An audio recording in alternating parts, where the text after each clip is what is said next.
Welcome to St. Lucie Public Schools Transportation Department, Employee Training and Development.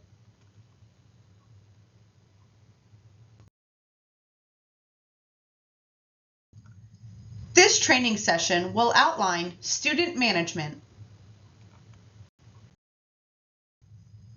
The purpose of this training is to clearly define the expectations of managing student behavior on school buses.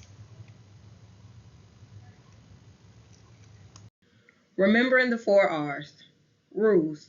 Clear, defined expectations about behavior. Reason. Situations must be dealt with in a reasonable manner. Rapport. Build a positive relationship with the students. Respect. Treat students with respect so that they, in turn, will be more likely to treat you and the other students on the bus with respect. Each bus has the rules posted and students received a copy of the rules. It is our job to enforce the rules. Don't forget to use your CHAMPS techniques when managing student behavior. Set your expectations from the beginning and use bus bucks to reward positive behavior, and you'll have a smooth ride every time.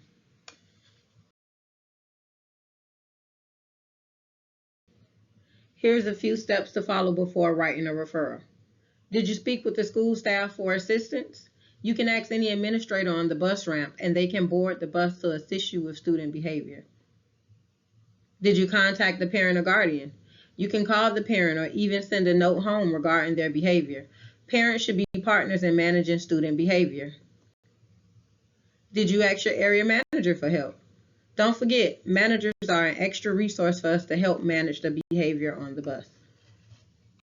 Here are the steps to addressing student behavior. When the incident occurs, address it right away. Using the proper intervention steps, if the incident continues after all intervention efforts, proceed with writing the referral. Be sure to submit the referral within 1 day of the incident. Your manager will review the referral. Then it gets sent to the school. The school decides on the discipline. The school should be advising us of the discipline outcome. Managers should communicate that with the drivers once we know the outcome. Do's and don'ts of writing referrals. Do. Be sure to write legibly. Fill out referral completely. Be detailed with the description. Only write the facts of the situation. Be sure to sign, print, and date your referral. Turn into an area manager within 1 day of the incident occurring. Don't include students' names if multiples are involved. 1 student per referral. Don't write your opinion of the situation. Don't tie up the radio about referrals. Please come in to see your area manager. Don't involve security for an incident that is a non-emergency. And don't refuse a student to ride. You do not have the authority to suspend a student from the bus.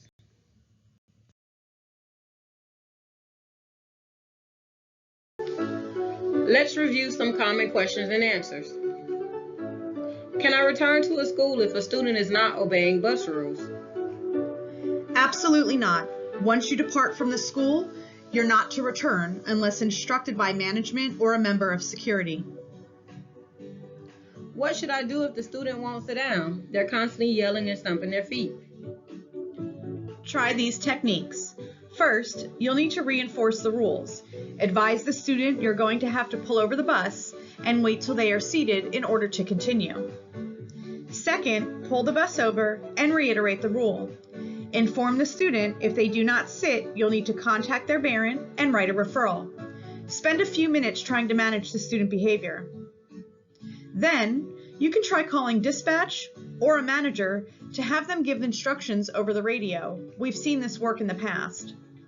And finally, if you're unable to move the bus because the situation poses a safety hazard, you should call for security. Understand that security may not be able to respond and they may have to send 911.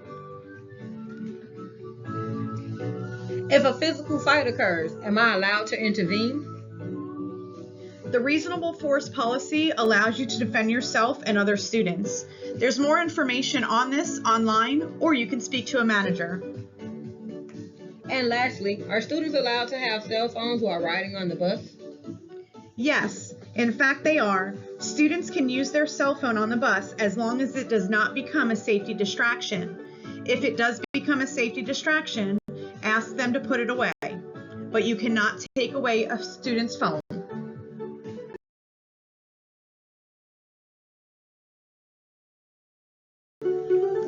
Wait. I have more questions. Why doesn't security take the misbehaving students off the bus? School security officers assist the driver with de-escalating the student's behavior. Security will not remove a student unless the student becomes a safety threat to others on board. What type of issues does security respond to? Security will respond to anything that poses a safety threat. Again, if it's a student misbehaving, proceed with writing a referral and continue on your route. Don't contact security if it does not pose a safety threat. Well, what's a safety threat? A safety threat is anything that interferes with the safe operation of your bus. If the interference does stop while you're waiting on security and the bus can proceed safely, please do so and just write the referral later. Is cussing or verbal disrespect a safety threat? No. Continue on with your route and write a referral later. Do the best you can to ignore that behavior if they don't stop, and again, proceed with your route and write the referral later. Why isn't anything done when a referral is written? Well, that definitely seems to be the common perception. If a referral is submitted more than one day after it happened, then we cannot send it off to the school, so discipline would not happen. Managers have access to Skyward to review the discipline outcomes. So if you want to know the result, ask your manager. Remember, all discipline is at the discretion of the school. Referrals are tracked in Skyward, and again, if you want to know the outcome, just ask your area manager. In case you missed it, let's review. Remember the 4 R's: rules, reason, rapport, and respect. Use your CHAMP techniques. Follow the intervention steps. Speak with school staff for assistance, contact the parent or guardian, or ask a manager for help. When you're writing referrals, make sure you do so properly.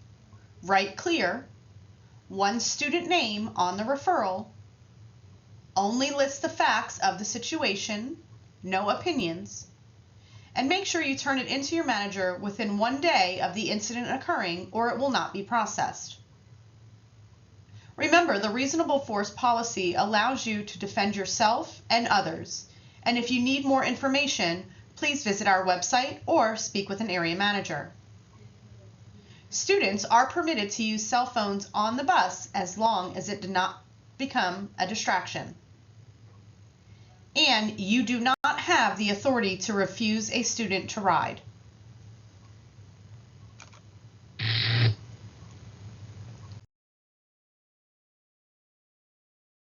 All staff will be held accountable to meet all the expectations set forth by the transportation management team.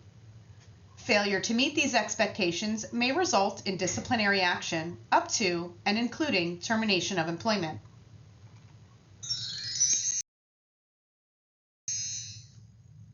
Thank you. Your training is now complete. If you have any questions about this training or any other training, please speak with your immediate manager.